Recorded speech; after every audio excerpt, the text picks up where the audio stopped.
शिव और सती की अमर प्रेम कहानी। ये कहानी है उस प्रेम की जो समय से परे है।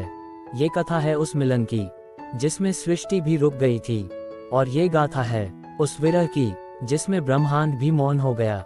ये है शिव और सती की अमर प्रेम कथा। कैलाश पर्वत, शिव ध्यान में लीन।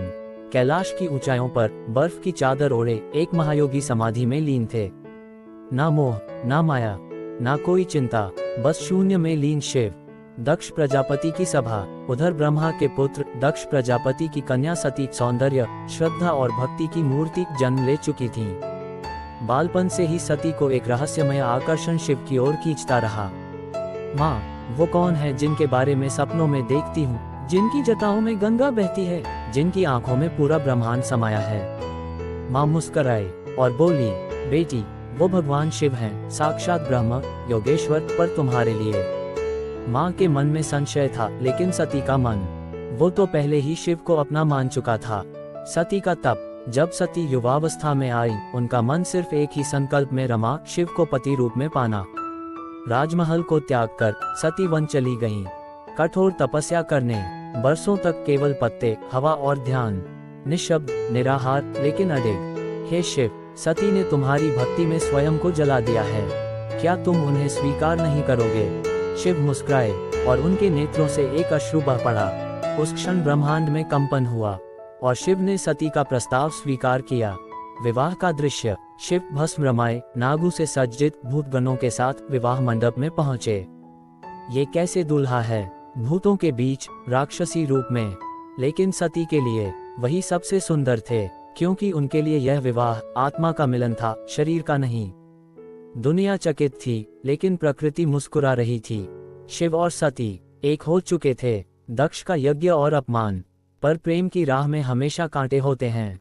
दक्ष प्रजापति ने एक भव्य यज्ञ का आयोजन किया, लेकिन शिव को आमंत्रण नहीं दिया।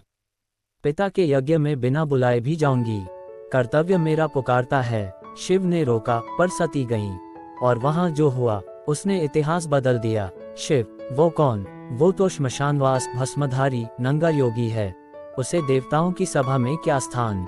सती का हृदय चीर गया। अपमान केवल पति का नहीं था, उनके प्रेम का था, उनकी आत्मा का था। मैं वह सती नहीं रह सकती जो अपने प्रेम का अपमान होते देखे। वो यज्ञ कुंड, और सती ने खुद को अग्नि में समर्पित कर दिया। वीरभद्र का प्रकोप। शिव तक जब ये समाचार पहुंचा, तो वो शांत महायोगी प्रलयनकारी बन गए। उन्होंने अपनी जटाओं से वीरभद्र को उत्पन्न किया।